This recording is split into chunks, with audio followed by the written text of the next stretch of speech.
एक महत्त्वाची बातमी, पहलगाम दहशतवादी हल्ल्याच्या निषेधार्थ काश्मीर बंदची हाक। काश्मीरच्या अनेक भागांमध्ये बंदला उत्स्फूर्त प्रतिसाद मिळतोय। अनंतनागमध्ये सध्या संचारबंदीप्रमाणेच परिस्थिती असल्याचं दिसतंय। याचा आढावा घेतला आमच्या प्रतिनिधींनी, पाहूया।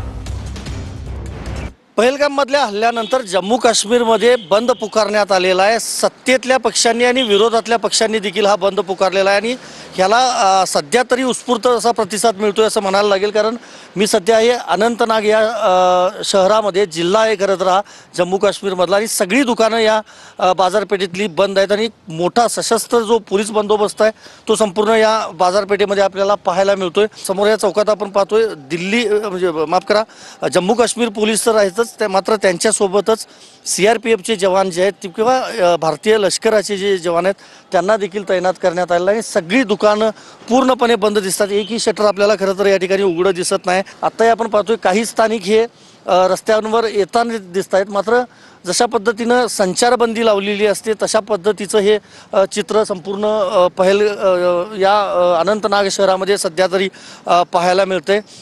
त्यामुळं हा बंद म्हणजे बंद पुकारून एक प्रकारे निषेध तर केलेलाच आहे, कारण पर्यटकांवर थेट पहिल्यांदाच खरं तर इतक्या वर्षांमध्ये अशा पद्धतीनं हा दहशतवादी हल्ला झालेला आहे। त्यामुळं या सगळ्याचा बदला आता सरकार घेणार का हे बघणं महत्त्वाचं असणार आहे। व्हिडिओ जर्नलिस्ट विनोद कुमारसह मी संदीप राजगोळकर, TV9 मराठी, अनंतनाग।